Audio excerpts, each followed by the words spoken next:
Romans 13:7 in the New International Version. Give to everyone what you owe them. If you owe taxes, pay taxes. If revenue, then revenue. If respect, then respect. If honor, then honor. Well, okay, that totally makes sense. I get that. Let's read what the King James says.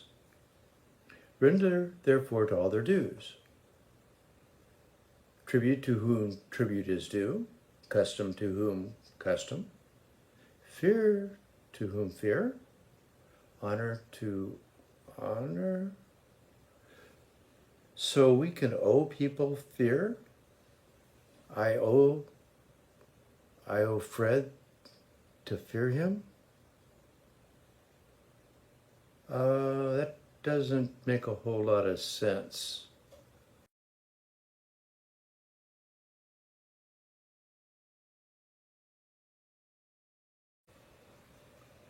Let's take a look at a different passage in the New International Version. 1 Peter 3:15. But in your hearts revere Christ as Lord. Always be prepared to give an answer to anyone who asks you to give a reason for the hope that you have. But do this with gentleness and respect.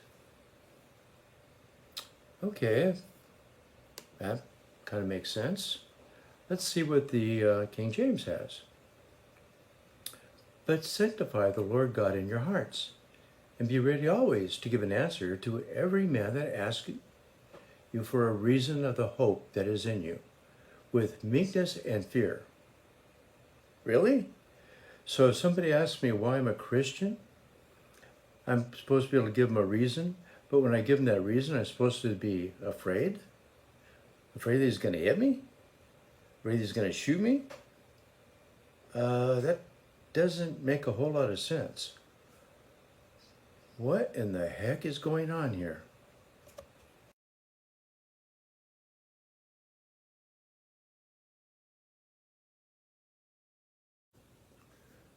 Okay, so what's going on? Are the King James translators just idiots? Nope. There's more to the story. There's two types of translation philosophies. One's called formal, sometimes called literal, but that's really not correct because no translation is really literal. The other is called dynamic. What happened? Well, first of all, let me say that no translation is really all one or the other. They're all kind of a blend, but some are more one way and some are more the other way. The formal translation has what we called a concordant point of view. What that means is we talked how a Greek word, for that matter, an English word, can have multiple meanings. Like the word green, it can be a color. Or if I say Susie is green and I'm talking about her work, I'm saying that she's relatively new, that she's untrained. With concordant point of view, what they do is they always try to translate it the same way, unless they just literally can't, unless it just is impossible. So in this case, in the English case, they would always translate the word green. Where if you have a dynamic, in the case of Susie starting a job, they would say, oh, she's not green, she's inexperienced. So the NIV would say Susie's inexperienced. The King James would say Susie is green. Green, in that case, is an idiom. And idioms don't go well between languages. So if you use an idiom between the Greek and the English, the English user might very well get the wrong idea. And in this case, you can see that they would get the wrong idea. Because you think, God the Father, He wants us to fear Him if we read that word through the New Testament. Really? God the Father? wants us to fear him, we get the wrong idea because they're using a concordant translation philosophy on that word. Where really, when you're talking about God the Father and for the saved, it should be respect. God doesn't want us to fear him. He wants us to respect him. Very different. Okay, so why do they do that? Why does the King James have a concordant point of view on this? Let's go back to Susie on her new job. We would translate that as, oh, Susie is inexperienced. However, what if you find out that Susie her new job is painting houses? Well, now she very well could be the color green. What happened? As a translator, I had to make a judgment call. I had to look at all the possible meanings of the word green, and by the context, choose which one I thought was best.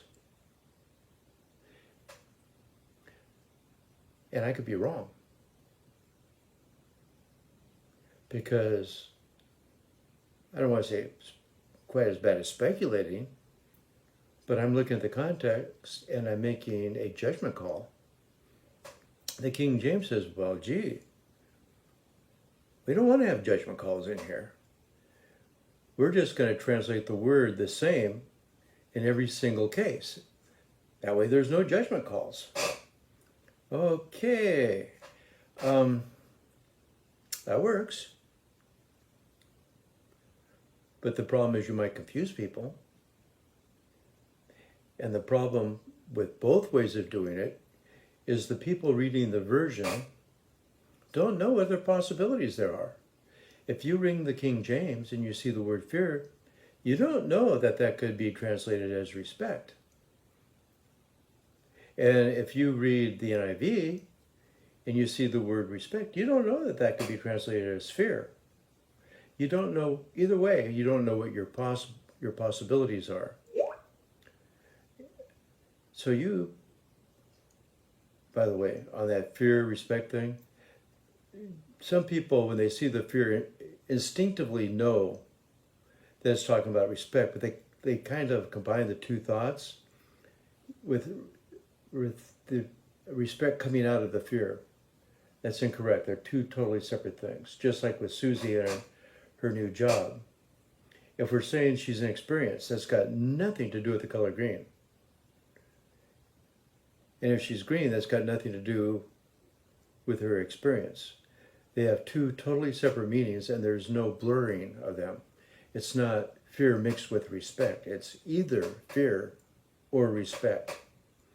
You have to choose one or the other.